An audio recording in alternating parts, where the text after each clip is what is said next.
नमस्कार विद्यार्थी मित्र आणि मैत्रिणींनो. आज आपण घनाकृती ठोकळ्यावरील अतिशय महत्त्वाचा प्रश्न पाहणार आहोत. बघा, प्रश्न काय आहे? सोबतची आकृती ठळक रेषांवर दुमडून घन तयार केल्यास खालीलपैकी कोणती घनाकृती तयार होणार नाही.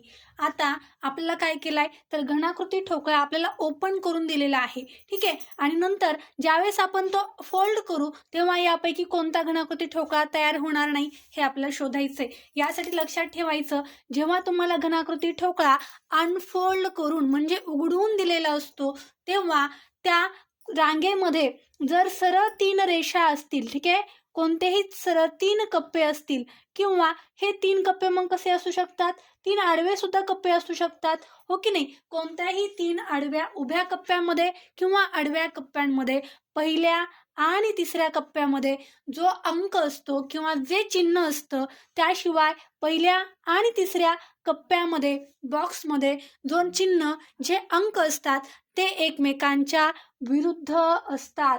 फर्स्ट आणि थर्ड आपल्या बॉक्समध्ये असले जे अंक किंवा चिन्ह असणार आहेत तर ते कसे असणार आहेत? एकमेकांच्या अपोजिट असणार आहेत. ठीक आहे. आता बघूयात आपण या आपल्या घनाकृती ठोकळ्यामध्ये आपल्याला कोणते कोणते नंबर्स एकमेकांच्या विरुद्ध भेटतात. बघा, 1 2 3 हे 3 नंबर कसे आहेत? एका सरळ रांगेमध्ये आहेत आणि याच्यामध्ये मग आपला 5च्या विरुद्ध काय असेल तर 6 हा अंक असेल, बरोबर.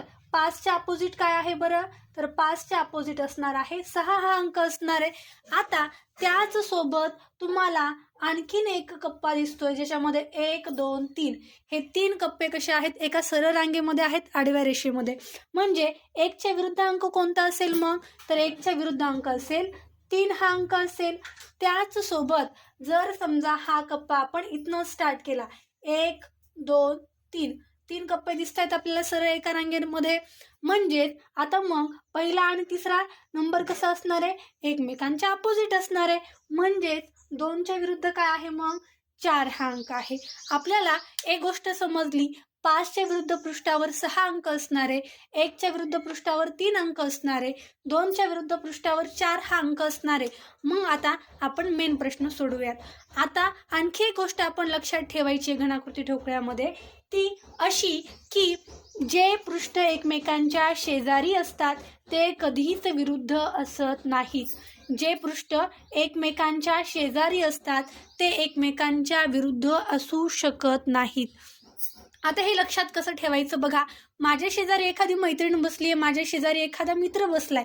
आता माझ्या शेजारी बसलेला मित्र किंवा माझी मैत्रीण माझ्या विरुद्ध असेल का? ती नसणार आहे, बरोबर. माझ्या विरुद्ध असण्यासाठी तिला काय करायला लागेल तर माझ्या पाठीकडे तिला बसावं लागेल. म्हणजे ती माझ्या विरुद्ध पृष्ठावरती असणार आहे, माझ्या विरुद्ध रांगेमध्ये असणार आहे, हो की नाही. त्याच पद्धतीनं जर माझ्या 1च्या शेजारी जर 5 हा अंक असेल किंवा 1च्या शेजारी जर 2 हा अंक असेल किंवा 2च्या शेजारी जर 5 हा अंक असेल तर ते एकमेकांच्या विरुद्ध असतील का? मग असणार नाहीत. आपल्याला काय विचारलंय? कोणती घनाकृती तयार होणार नाही. बघा, मला सांगा, 1च्या विरुद्ध पृष्ठावर कोणता अंक आहे? 3 हा अंक आहे. आणि या ठिकाणी तुम्हाला काय केलेलं आहे तर 1च्या बाजूला कोणता अंक दिलेला आहे?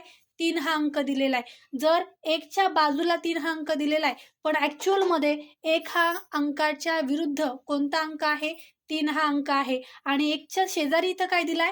3 हा अंक दिलेला आहे. त्यामुळं आपली ही घनाकृती तयार होणार नाही. आता बघा, आता लक्षात ठेवा, जे नंबर एकमेकांच्या शेजारी असतात ते एकमेकांच्या विरुद्ध असत नाहीत आणि जे अंक एकमेकांच्या विरुद्ध असतात ते एकमेकांच्या शेजारी असू शकत नाहीत. म्हणून आपलं या प्रश्नाचं उत्तर काय असणार आहे? Option number 2. का बरं? कारण 1च्या शेजारी इथं अंक दिलेला आहे 3, जो की असू शकत नाही. भेटूयात नेक्स्ट व्हिडिओमध्ये. तोपर्यंत सर्वांना tata bye bye, take care.